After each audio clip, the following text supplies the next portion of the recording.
அனைவருக்கும்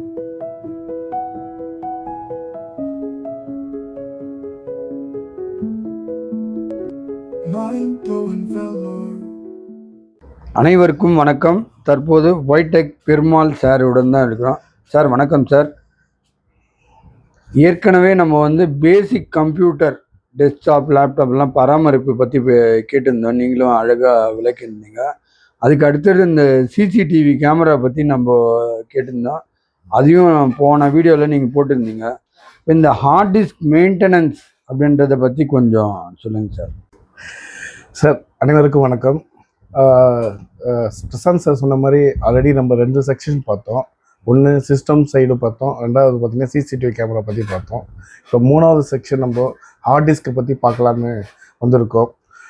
இன்றைக்கி இருக்கிற காலகட்டத்தில் தொழில்நுட்பத்துக்கு முக்கியமான விஷயம் hard disk. Hard disk means என்ன, ஒரு மெமரியை சேவ் பண்ணுறதுக்கு முக்கியமான ஒரு எக்யூப்மெண்ட்டு தான் ஹார்ட் டிஸ்க்குன்னு சொல்லுவாங்க. நிறைய பேர் இந்த ஹார்ட் டிஸ்க்கை பார்த்திங்கன்னா மெயின்டெனன்ஸ் ப்ராப்பராக பண்ணுறதில்ல. இந்த ஹார்ட் டிஸ்கோட வேல்யூ என்னென்னா, ஒரு நம்ம நினைக்கிற டேட்டாஸ் பேக்கப் எடுக்கிற ஒரு சோர்ஸாக தான் அதை நம்ம கருதுகிறோம். அதனால் அதை ரொம்ப ரொம்ப முக்கியமான ஒரு விஷயமாக நம்ம பார்க்குறோம். அதை ஹார்ட் டிஸ்கை பற்றி இப்போ பேசணுன்னா ஒரு 3 டைப் ஆஃப் ஹார்ட் டிஸ்க் இருக்குது.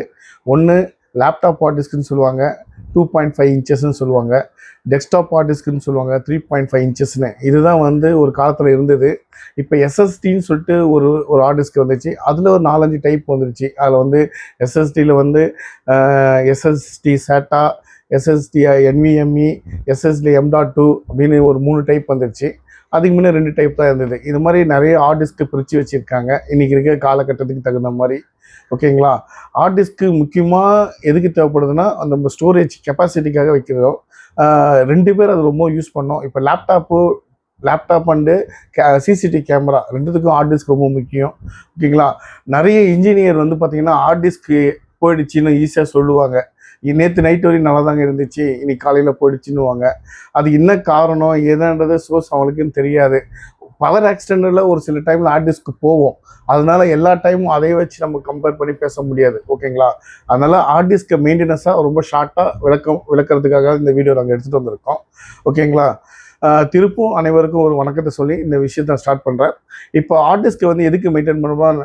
ஹார்ட் டிஸ்க் ஒரு மெமரி கெப்பாசிட்டி. ரெண்டாவது பார்த்தீங்கன்னா, ஒரு ஹார்ட் டிஸ்க் பார்த்திங்கன்னா ஒரு CPU உள்ளே இருக்கும். அந்த CPU ப்ராப்பராக இருக்கணும், ஒரு ஏர் கண்டிஷனோட.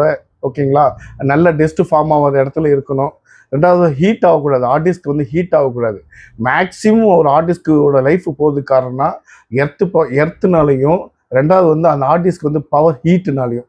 இதனால தான் அந்த ஹார்ட் டிஸ்கே போகுது. அதனால் ஹார்ட் டிஸ்க்கை நம்ம ப்ராப்பராக மெயின்டைன் பண்ணோம்னா, நல்லா கூலிங், நல்லா கொஞ்சம் காற்றோட்டமாக இருக்கிற இடத்துல வைக்கணும். ஏர் சர்க்குலேஷன் நல்லா வர மாதிரி வைக்கணும் CPU. இது மாதிரி டைமில் நம்ம ஹார்ட் டிஸ்க்கை வச்சுட்ருக்கோம். ரெண்டாவது ஹார்ட் டிஸ்க்கு ஹெல்த்து செக் பண்ணுவாங்க. ஒரு சில சாஃப்ட்வேரில் ஹார்ட் டிஸ்க் ஹெல்த்து செக் பண்ணி ஹார்ட் டிஸ்க் ஹெல்த் 100% இருக்கும். பட் ஆனால் ஹார்ட் டிஸ்க் ஸ்லோவாக இருக்கும். அதுக்கு என்ன ரீசன் பார்த்தீங்கன்னா, இந்த எர்த்துனாலையும் இந்த பவர் ஹீட் ஆகிறதுனால தான் ஹார்ட் டிஸ்க் ஸ்லோவாக இருக்குது. அதனால் ஹார்ட் டிஸ்க்கு நம்ம ப்ராப்பராக மெயின்டைன் பண்ணோம். ஹார்ட் டிஸ்கில் சில எக்யூப்மெண்ட்லாம் இருக்கும். அது சில விஷயங்கள் ஒரு கம்பெனிக்கு தகுந்த மாதிரி ஹார்ட் டிஸ்க் இருக்குது. இன்றைக்கி வரையும் மோஸ்ட் ஆஃப் ஹார்ட் டிஸ்க் பார்த்திங்கன்னா WDன்னு சொல்லுவாங்க, வெஸ்டர்ன் டிஜிட்டல், சீகேட்டுன்னு சொல்லுவாங்க. அதுக்கடுத்து பார்த்திங்கன்னா தொசிபா, அப்புறமேட்டு இட்டாச்சி, இது மாதிரி 4-5 டைப் ஆஃப் ஹார்ட் டிஸ்க் இருக்குது. அதில் எக்ஸ்டர்னல் ஹார்ட் டிஸ்க் இருக்குது, இன்டர்னல் ஹார்ட் டிஸ்க்னு இருக்குது. எக்ஸ்டர்னல் ஹார்ட் டிஸ்க்கு மேக்ஸிமம் யூஸ் பண்ணுறது இந்த ஃபோட்டோகிராஃபிலாம் இருக்காங்களே, அவங்க அந்த பேக்கப் சோர்ஸ்க்காக எக்ஸ்டர்னல் ஹார்ட் டிஸ்க் யூஸ் பண்ணுறாங்க. மினிமம் எக்ஸ்டர்னல் ஹார்ட் டிஸ்க்கு பார்த்திங்கன்னா ஒரு 16 TB வரையும் 20 TB வரையும் இருக்குது. இன்டர்னல் ஹார்ட் டிஸ்க்கு பார்த்திங்கன்னா ஒரு 8 TBலேருந்து 16 TB வரையும் இருக்குது. அதனால் ஹார்ட் டிஸ்க்கை இந்த டைப் ஆஃப் பிரித்து வச்சுருக்காங்க. நம்ம யூசேஜ் என்ன தகுந்த மாதிரி ஹார்ட் டிஸ்க்கு பிரித்து வச்சுருக்காங்க சார். ஹார்ட் டிஸ்க்கானது எந்த ஜிபிலேருந்து ஸ்டார்ட் ஆகி எது வரைக்கும் இருக்குது? அதாவது 1 TB, நான் கேள்விப்பட்ட ஊர்லாம் 1 TB ஊர்லாம் இருக்குதுன்னு சொல்கிறாங்க. இப்போ 2 TB ஊர்லாம் போயிடுச்சா, இல்லை அதுக்கு மேலே என்னென்னன்றது? சரி, இப்போ நீங்கள் கேட்குற கொஸ்டின் பார்த்தீங்கன்னா, இப்போ பென்ட்ரைவ் பார்த்தீங்கன்னா மினிமம் பார்த்தீங்கன்னா 256 GB வரையும் பென்ட்ரைவ் இருக்குது சார். ஓகேங்களா? இன்றைக்கி காலகட்டத்தில் 256, நீங்கள் சொன்ன அந்த 2 GB, 4 GB, 16 GB யூஸ் பண்ணதில்ல. மினிமம் ஸ்டார்டிங்கே 32 GB தான் ஸ்டார்ட் ஆகுது. ஏன்னா 32 GB to 256 GB வரையும் பென்ட்ரைவ் இருக்குது. ஓகேங்களா? அதுக்கு மேலே பார்த்தா எக்ஸ்டர்னல் ஹார்ட் டிஸ்க்கு பேஸ் பண்ணி போகும். அதுவும் இப்போலாம் வந்து சிப் பேஸ் பண்ணி நிறைய ஹார்ட் டிஸ்க் வந்துச்சு. ஒரு எக்ஸாம்பிள் பார்த்தீங்கன்னா, ஒரு hard disk copy and paste பார்த்தீங்கன்னா, மினிமம் ஆர்பிஎம் பேஸ் பண்ணி காப்பி அண்ட் பேஸ்ட் ஆகும். அதனால் பார்த்தீங்கன்னா, இன்றைக்கி காலகட்ட சூழ்நிலையில் ஒரு காப்பி பண்ணுறதுக்கு ஒரு 100 எம்பியை காப்பி பண்ணுறதுக்கு 10 நிமிஷம் டைம் எடுத்தீங்கன்னா, அதே வந்து 1000 ஜிபி கிட்ட காப்பி எடுத்துன்னா அந்த டைமிங் இருக்கும். அந்த டைமிங்லாம் ஃபாஸ்ட்டாக குயிக்காக பண்ணல. பென்ட்ரைவ் வந்து 3.0 அந்த வெர்ஷன் தகுந்த மாதிரி ஸ்பீடை இன்க்ரீஸ் பண்ணுறதுக்காக அந்த மெமரியும் கொஞ்சம் அதிகமாக ஆக்கி அந்த ஸ்பீடும் அதிகமாக ஆக்கி இன்னைக்கு காலகட்டத்தில் வருது சார் பென்ட்ரைவ்லாம். அதே மாதிரி ஹார்ட் டிஸ்க்கு எக்ஸ்டர்னல் ஹார்ட் டிஸ்க்கும் அதே மாதிரி நிறைய விஷயங்கள் மாறி மாறி போயிட்டு இருக்கு. ஓகேங்களா? நம்ம ஹார்ட் டிஸ்க்ன்றது எதுக்கு இதை பற்றி நம்ம எடுத்து பேசுகிறோன்னா, ரொம்ப இம்பார்ட்டண்டான டேட்டா பேக்கப் ஒரு சோர்ஸே அதுதான் சார். ஸோ அது மாதிரி ஆர்டிஸ்ட் டு ஆர்டிஸ்ட்க்கு பண்ணுறதுக்குலாம் மிரர் டைப் நிறைய வந்துச்சு சார். நிறைய சாஃப்ட்வேர் வந்துச்சு. அப்படியே இந்த ஆர்டிஸ்ட்ல என்ன இருக்கோ அதே ஆர்டிஸ்ட்ல மிரர் டைப்னுவாங்க. அது அப்படியே காப்பி மிரர்ல குளோனிங் அப்படின்னு குளோனிங், மிரரு, கோஸ்ட்டு இது மாதிரி நிறைய வந்துச்சு சார். இன்னைக்கு அதை விட டபுள் மடங்கு ஃபாஸ்ட் வந்துச்சு சார். கனெக்ட் வித் டிஸ்க் ஃபைலர்னு வரும் sir. Disk fail error no bootable டிவைஸ்னு வரும் sir. Okay, disk failure no bootable டிவைஸ்னு வரும். இது மாதிரி சில சிம்டம்ஸ்லாம் வரும். இதெல்லாம் வந்தாவே ஹார்ட் டிஸ்க்கும் இதுக்கும் கனெக்ட் ஆகலன்னு அர்த்தம். ஆமாம் சார். ஃபர்ஸ்ட் ஆஃப் ஆல் இதை நீங்கள் இந்த எரர் வரதுக்கு நிறைய ரீசன் இருக்குது. நம்ம 1 by 1 தான் செக் பண்ணி கன்ஃபார்ம் பண்ண முடியும்.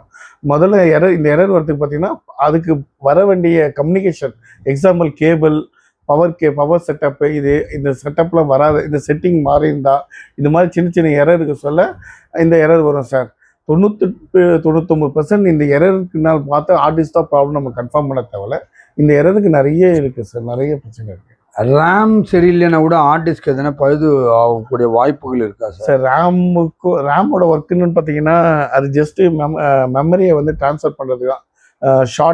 ஷார்ட் மெமரியை வந்து ட்ரான்ஸ்ஃபர் பண்ணுறது அந்த மெமரியை வச்சுருக்கோம். பட் அதுக்கும் சம்மந்தம் இல்லை சார். சரிங்க சார், ரொம்ப நன்றி. எங்களோட கேள்விக்கெல்லாம் நீங்கள் பதில் சொல்லி மக்களுக்கு கொண்டு போய் செல்வதற்கான இந்த வீடியோ தான் இது. ஸோ மீண்டும் ஒரு நல்ல பதிவில் நாங்கள் சந்திக்கிறோம். நன்றி வணக்கம் சார். உங்களுக்கு பிடிச்சிருந்தா நம்ம மைண்ட் ப்ளோயிங் வேலூர் யூடியூப் சேனலை இது வரைக்கும் சப்ஸ்கிரைப் பண்ணாதவங்க சப்ஸ்கிரைப் பண்ணுங்க. அது மட்டும் இல்லைங்க, லைக் பட்டன் அழுத்தி உங்கள் கருத்துக்களை கமெண்ட் பாக்ஸில் பதிவு பண்ணுங்க. மீண்டும் மற்றொரு வீடியோவில் சந்திக்கும் வரை உங்கள் மைண்ட் ப்ளோயிங் வேலூர் யூடியூப் சேனலின் நன்றி, வணக்கம்.